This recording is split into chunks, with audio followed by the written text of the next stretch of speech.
എല്ലാവരും ഇതിന് വേണ്ടിയിട്ട് പ്രയത്നിച്ചു. പിന്നെ ഞാൻ ഭയങ്കര ടെൻഷനിലായിരുന്നു. ഒരു റിബലൊക്കെ വന്നതുകൊണ്ട് 5 വോട്ടിലേക്ക് അവസാനം വരെ ഭയങ്കര ടെൻഷൻ അടിച്ചിട്ടാണ് റോഡ് തകർന്ന് കിടക്കുന്നത്. ഞങ്ങൾ വോട്ട് ചെയ്യലെന്ന് പറഞ്ഞവർ തന്നെ ഉണ്ട്. പിന്നെ കാല് പിടിച്ച് നമ്മൾ ചെയ്യാം, നമ്മൾ പരിഹരിക്കും എന്നൊക്കെ പറഞ്ഞ് ഒത്തിരി പ്രശ്നങ്ങളിലൂടെ കടന്നുപോയി നമ്മൾ നേടിയെടുത്തതാണ് ഇത്. അപ്പൊ ഇനിയിപ്പോ ചെയ്യേണ്ടത് റോഡുകൾ നന്നാക്കി കൊടുക്കുക. അവര് വേണ്ട എല്ലാം ഇപ്പൊ ഓരോരുത്തരും വിളിച്ചോണ്ട് ഇപ്പൊ 1 മാസം പോലും ആയില്ലെങ്കിലും വൈദ്യുതി, വെള്ളം, ഇത് വാട്ടർ കണക്ഷൻ, ഒത്തിരി പ്രശ്നങ്ങൾ പറഞ്ഞ് വിളിക്കുന്നുണ്ട്. ഒത്തിരി പ്രവർത്തിക്കാനൊക്കെ 1-ാം പാട്ടിലുണ്ട്. റോഡുകൾ റെഡിയാക്കി കൊടുക്കാൻ തന്നെ ജനങ്ങള് നല്ലൊരു സന്തോഷകരമായി നമ്മുടെ കൂടെ ഉണ്ടാവും. പിന്നെ അങ്ങനെ ഒരു ഇപ്പൊ ലൈറ്റുകൾ ഇടണം, അങ്ങനെ ഒത്തിരി കാര്യങ്ങൾ വന്നിട്ടുണ്ട്. എനിക്കിപ്പോ ആരെയാ സമീപിക്കുന്നത് എങ്ങനെ ഒന്നും അറിയത്തില്ല. അതിനെല്ലാവരുടെയും സഹകരണം ഉണ്ടാകണം. പിന്നെ ഇത്രയും ആവുന്നത്ര ഞാൻ എല്ലാവരോടും എൻ്റെ കൂടെ നിന്ന് എനിക്ക് ഹെൽപ്പ് ചെയ്ത് തരണമെന്ന് എനിക്ക് പറയാനുള്ളൂ. ഇത്രയൊക്കെ പറഞ്ഞത് ഞാൻ നിർത്തുന്നു. ഈ ഒരു അനുമോദന യോഗം സംഘടിപ്പിച്ചതിന് ഏറെ സന്തോഷമുണ്ട്. എല്ലാവരോടും ഈ യോഗം സംഘടിപ്പിച്ച എല്ലാവരോടും ഒത്തിരി നന്ദി പറഞ്ഞുകൊണ്ട് നിർത്തുന്നു. ഈ 53 മുനിസിപ്പാലിറ്റി വാർഡുകളിൽ ഒരാളെയെങ്കിലും നമുക്ക് ജയിപ്പിച്ചെടുക്കാൻ കഴിഞ്ഞു. നമുക്ക് 3-4 സീറ്റായിരുന്നു ഉണ്ടായിരുന്നത്.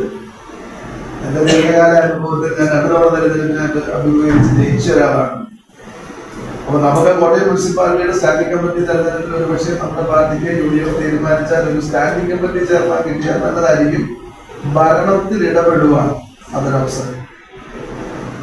എനിക്ക് എന്റെ പ്രിയപ്പെട്ട സഹപ്രവർത്തകരോട് പറയാനുള്ളത്, വേഗത്തിൽ ഡോക്ടർ ദാമോദരൻ എഴുതിയ പഞ്ചായത്ത് രാജ് ആക്ട് ആൻഡ് റൂൾസിലെ മുനിസിപ്പൽ നിയമങ്ങളും ചട്ടങ്ങളും ഒരു പുസ്തകം മേടിച്ച് കയ്യിൽ വയ്ക്കുന്നു.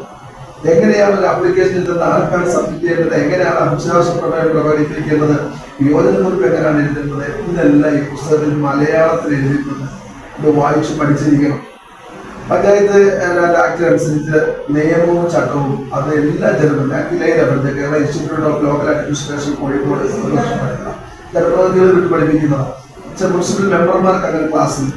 അപ്പൊ അത് പഠിച്ചാൽ ഈ മുനിസിപ്പാലിറ്റിയിലുള്ള ഇപ്പം ഭരണത്തിലിരിക്കുന്നവരൊക്കെ ഭയങ്കര താപ്പാനുകളാണ്. നിങ്ങൾ ശ്രദ്ധിച്ചോ, അവർ വർഷങ്ങളായിട്ട് പഞ്ചായത്ത് ഈ മുനിസിപ്പാലിറ്റിയുടെ വാർഡുകളെ, ഞാൻ 17 വർഷമായിട്ട് താമസിക്കാൻ തുടങ്ങി. എങ്ങനെയാണ് റിപ്പോർട്ട് ചെയ്യുന്നത് എനിക്ക് വളരെ നിശ്ചയമായിട്ട് അറിയാം, വളരെ എനിക്കറിയാം. അപ്പോ അതിന്റെ അടിസ്ഥാനത്തിൽ നമുക്ക് ഈ മുനിസിപ്പാലിറ്റിയിൽ ശക്തമായ പ്രവർത്തനത്തിന് ഒരാളുണ്ടല്ലോ, അതിന്റെ ഒരു കാര്യം നമുക്കൊക്കെ ഒന്ന് കയറി ചെല്ലാമെന്ന് എനിക്കൊരു മെമ്പർ ഉണ്ട് എന്നുള്ളത് അത് വലിയ കാര്യമാണ്. കോടികളെ എന്റെ കണക്കനുസരിച്ചാണ്ട് 75-80 കോടി രൂപയുടെ ബഡ്ജറ്റാണ് അവതരിപ്പിക്കുന്നത്. അത്രയും ദേശീയ ഫണ്ടുണ്ട്, നാഷണൽ സർക്കാർ ഫണ്ടുണ്ട്, മുനിസിപ്പൽ ഫണ്ടുണ്ട്, പിന്നെ MP ഫണ്ടുണ്ട്, MLA ഫണ്ടുണ്ട്. ഇതെല്ലാം വരുമ്പോൾ നമുക്ക് വിഹിതം ചോദിച്ചു മേടിക്കാൻ നിയമപരമായിട്ട് നമ്മൾ നിന്നാൽ മുനിസിപ്പൽ സെക്രട്ടറി നിങ്ങളുടെ കയ്യിൽ ഒരു മെമ്പറും ഭരിക്കുന്ന ഒരു ആളുകളും നമുക്ക് ഒരു വികസന ഫണ്ടും വാങ്ങി തരത്തില്ല. പദ്ധതി രേഖ തയ്യാറാക്കി കൊടുക്കാൻ പറയുമ്പോൾ നമുക്ക് അർഹതപ്പെട്ടത് എത്ര വിഹിതമെന്ന് ചോദിക്കാൻ നിയമം നമ്മൾ പറഞ്ഞാൽ നിശ്ചയമായിട്ട് നമുക്കത് കിട്ടിയിരിക്കും.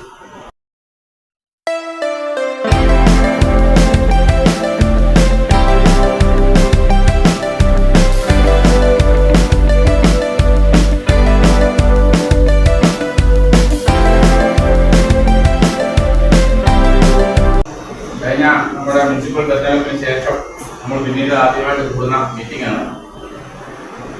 മുനിസിപ്പൽ തെരഞ്ഞെടുപ്പിൽ നമുക്ക് കോട്ടയം മുനിസിപ്പാലിറ്റിയിൽ 3 സീറ്റ് നമുക്ക് കിട്ടി. ആ 3 സീറ്റിൽ നമ്മുടെ ആൾക്കാർ മത്സരിച്ചു. നിർഭാഗ്യവശാൽ നമുക്ക് ഒരാളെ ജയിപ്പിക്കാൻ സാധിച്ചുള്ളൂ. അത് നമ്മുടെ ഓട്ടോറിക്ഷ ചിഹ്നത്തിൽ മത്സരിച്ച ഒരാൾ ജയിച്ചു. അത് നമുക്ക് കഴിഞ്ഞ വർഷവും 52 പേരുള്ള ഒരാൾ നമുക്കുണ്ടായിരുന്നു. ഏതായാലും നമ്മുടെ പേര് നിലനിർത്താൻ, കേരള കോൺഗ്രസിന്റെ പേര് നിലനിർത്താനായിട്ട് ഒരാൾ ഉണ്ടായത് നമ്മൾ അഭിമാനിക്കുന്നു. അതിന്റെ സന്തോഷം പങ്കിടുകയും അനൂർ ജോസിനെ ആദരിക്കുകയും കൂടിയാണ് നമ്മുടെ ഇന്നത്തെ പരിപാടി. ഇനി നമ്മുടെ മുമ്പോട്ടുള്ള പ്രവർത്തനങ്ങൾ അടുത്ത നിയമസഭാ ഇലക്ഷൻ വരുന്നു. അതുപോലെ നമ്മുടെ പാർട്ടിയുടെ പ്രവർത്തനങ്ങളുമായിട്ട് മുമ്പോട്ട് നീങ്ങുന്നതിനായി ആലോചനാ യോഗമാണ്. അത് കമ്മിറ്റി അംഗങ്ങളെ മാത്രം വിളിച്ചുകൊണ്ട് നമ്മളിപ്പോൾ നടത്തിയത്. തദ്ദേശ സ്വയംഭരണ തെരഞ്ഞെടുപ്പിൽ കോൺഗ്രസ് പാർട്ടി നമ്മുടെ 3-ാം വാർഡ് വെച്ച് മാറി 1-ാം വാർഡിലെ ഒറ്റ സീറ്റിൽ ഒതുക്കുവാനുമായിട്ടുള്ള തിരുവഞ്ചൂരിന്റെയും കൂട്ടാളികളുടെയും ശ്രമം നമ്മുടെ ശക്തമായ പ്രതിരോധത്തിന്റെ ഫലമായിട്ടാണ് നമുക്ക് 3 സീറ്റ് നേടിയെടുക്കാനായിട്ട് സാധിച്ചത്.